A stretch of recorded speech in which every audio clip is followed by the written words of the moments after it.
ఆగడాలు ఆపేదెవరు? పోకిరీల రూపంలో ప్రజలకు నయా ముప్పట. గాంజా మత్తులో హడలెత్తిస్తున్న ఆకతాయిలు. చీకటి పడితే రోడ్లు కాలనీల్లో వీరంగం. అడిగితే దాడులు, జనం బెంబేలట. ఒక ఒక ఒక ముఠా ఇట్లా తయారైందనమాట. ఏముంటుంది?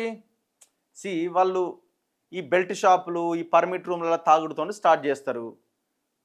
వాల్యూస్ లేవు, కథ లేదు, ప్రభుత్వాలు అట్లే ఉన్నాయి, వ్యవస్థ మొత్తం అట్లా తయారైపోయింది. అట్లా తయారు చేసినాం మనం. వాడు నెమ్మదిగా వాడికి అన్నీ అందుబాటులో ఉన్నాయి. ఇవాళ గాంజా దొరకని ఏరియా ఉందా? ఏ గ్రామంలోని మా గ్రామంలో గాంజా దొరకదనేది ఏమైనా ఉందా? బెల్ట్ షాపులు ఉండే, గాంజా దొరికే, ఇంకా భయంకరంగా డ్రగ్స్ కూడా అందుబాటులో ఉంటుండే.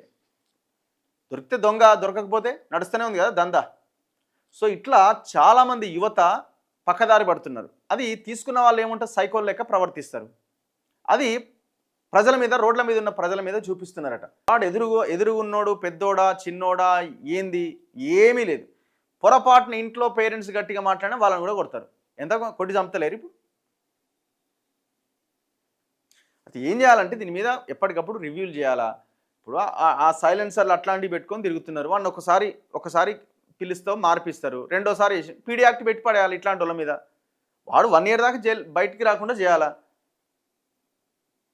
కావలసినంత కౌన్సిలింగ్ ఇవ్వాలి, కావలసినంతగా బెదిరించాలి, కావలసినంత చేసి ఇంకా వినకపోతే ఏం చేస్తారు? అసలు ఫస్ట్ ఈ మత్తు పదార్థాలు లేకుండా చేసే ప్రయత్నం జరగాలి. గవర్నమెంట్ ఆ ప్రయత్నం చేస్తుందా? ఇప్పుడు వైన్ షాప్ టెండర్లు అంటే ప్రభుత్వానికి పండగ అయిపోయాయి. ఎన్ని వేల కోట్లు వస్తాయని లెక్కలేసుకుంటున్నారు.